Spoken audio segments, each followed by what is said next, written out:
Hello everyone, Shrimati मोहरी देवी Tapadia girls college के YouTube channel में आपका फिर से स्वागत है।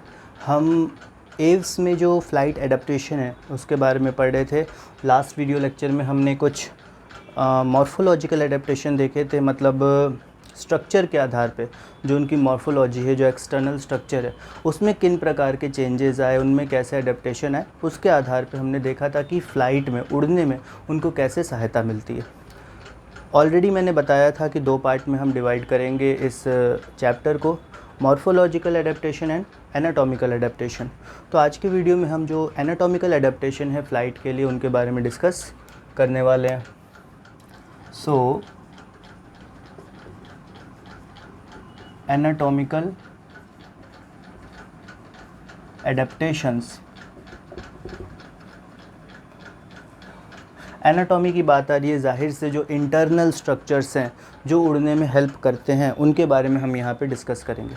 अब एनाटॉमिकल स्ट्रक्चर में या एनाटॉमिकल एडेप्टेशंस में सबसे पहली चीज़ जो आती है, जो सबसे इम्पॉर्टेंट होती है किसी भी ऑर्गेनिज़म में, वो होता है उनका एंडोस्केलेटन। ठीक, तो सबसे पहले बात करते हैं हम इनके एंडोस्केलेटन की।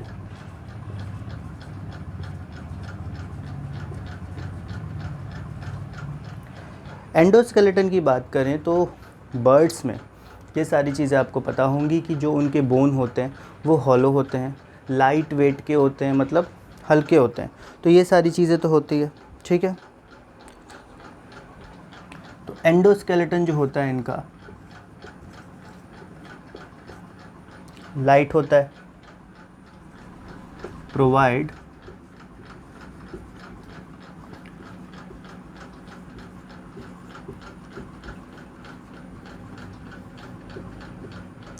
Large surface for muscle attachment.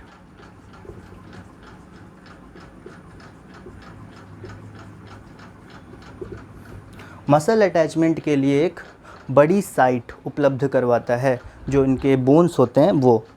Skeleton की बात करें तो मतलब हम इनके इंटरनल जो बोन्स हैं उनके बारे में डिस्कस कर रहे हैं, ठीक है। बोन्स जो हैं वो हॉलो होते हैं,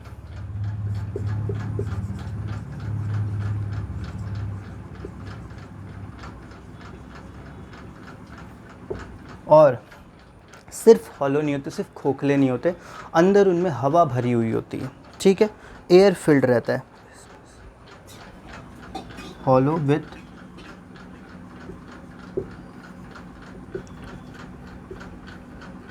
एयर स्पेस। ओके, सो एंडोस्केलेटन में ये सारी चीज़ें हमें देखने को मिलती है।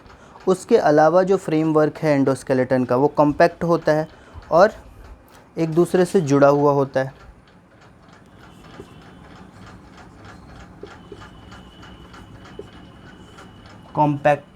कॉम्पैक्ट बोलने का मतलब यहाँ पे क्या है, जो स्ट्रक्चर है वो, जो भी बोन्स या फिर जो भी स्केलेटन अंदर पाया जा रहा है वो एक दूसरे से जुड़े हुए होते हैं। नॉर्मली क्या होता है, जो स्केलेटन होते हैं वो सेंट्रलाइज्ड होते हैं, मतलब जो हैवी स्केलेटन है, सेंट्रलाइज्ड बोलने का मतलब होता है कि जो बॉडी एक्सिस है उसके बीच में जो वज़न है वो डिस्ट्रीब्यूट हो रहा है। अगर बॉडी एक्सिस के राइट साइड, लेफ़्ट साइड, आगे की तरफ, पीछे की तरफ ज़्यादा वज़न होगा तो उससे क्या होगा, बॉडी उस तरफ ज़्यादा झुकेगी, ठीक है। तो उस तरफ ज़्यादा ना झुके, इस कारण से इनका जो स्केलेटन है वो सेंट्रलाइज्ड रहता है, सेंटर पे सबसे ज़्यादा वज़न है और वो बैलेंस मेंटेन कराता है। तो कॉम्पैक्ट होता है, सेंट्रलाइज्ड होता है, ठीक है। तो ये तो थी इनके एंडोस्केलेटन की बात।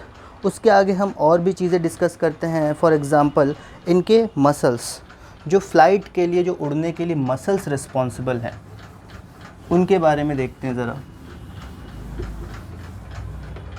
फर्स्ट तो हो गया, सेकंड है मसल्स ऑफ फ्लाइट।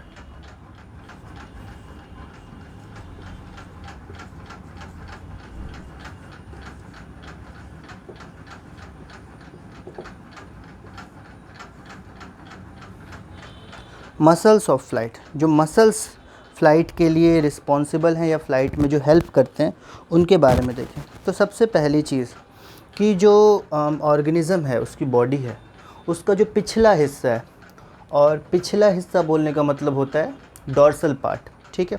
तो जो ऊपर वाला भाग है डॉर्सल पार्ट है, हम अपनी बात करें, ऑर्गेनिज्म ह्यूमंस की बात करें, तो जो पीठ वाला भाग होता है वो डॉर्सल पार्ट होता है। तो जो डॉर्सल पार्ट है उस पे ज़्यादा मसल्स नहीं पाए जाते। वेंट्रल पार्ट पे जो ब्रेस्ट बोन होती है उसमें, वहाँ पे जो है सबसे ज़्यादा मसल्स, सबसे हैवी मसल्स जो है वो पाए जाते हैं। चेस्ट रीजन में सबसे ज़्यादा हैवी मसल्स जो है पाए जाते हैं। सो यहाँ पे अगर मसल्स की बात करें, फ़्लाइट में जो मसल्स यूज़ करते हैं, तो जो बैक मसल्स हैं वो बहुत रिड्यूस्ड होते हैं, ठीक है। Muscles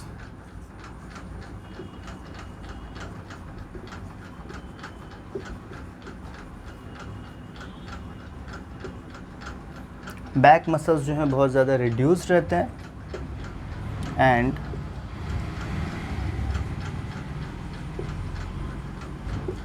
are developed. जो अगला हिस्सा है, ब्रेस्ट पोर्शन है, वहाँ पे जो मसल्स हैं वो ज़्यादा डेवलप्ड रहते हैं, ठीक है। उसके आगे अगर हम मसल्स में ही बात करें तो यहाँ पे विंग्स का जो एक्शन है उसमें फ़्लाइट मसल्स बहुत ज़्यादा रिस्पॉन्सिबल है, ठीक है। विंग्स का जो पोर्शन है उसमें फ़्लाइट मसल्स बहुत ज़्यादा रिस्पॉन्सिबल है। सो विंग्स फंक्शन या फिर wings movement is controlled by flight muscles.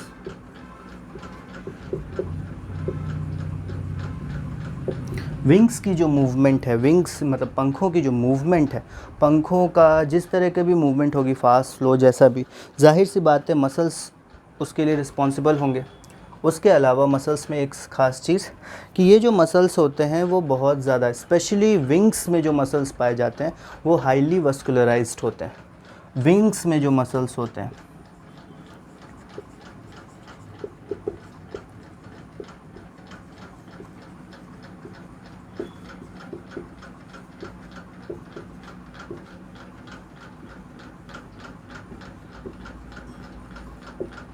Highly वस्कुलराइज्ड, ऐसा क्यों?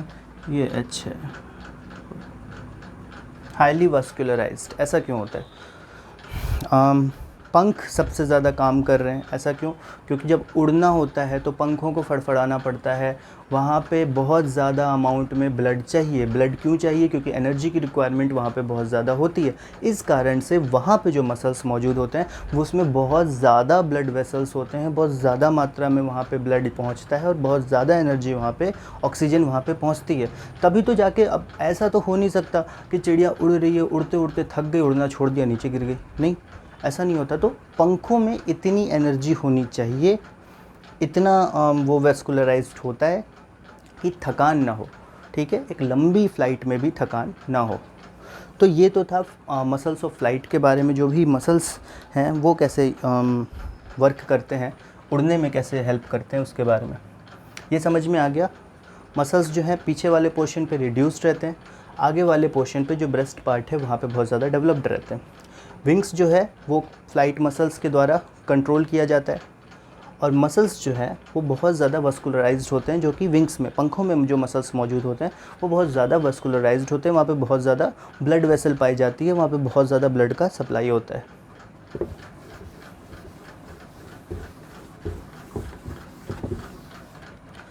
अब यहाँ पे एनाटॉमिकल फंक्शन है तो बात करते हैं इनके रेस्पिरेटरी सिस्टम की।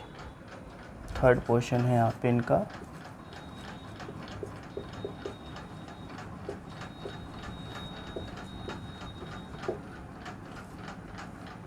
ये बहुत सिंपल सा हमें पढ़ना है, कोई डिटेल में नहीं पढ़ना।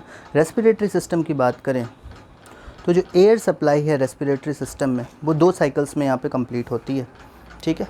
एयर सप्लाई जो है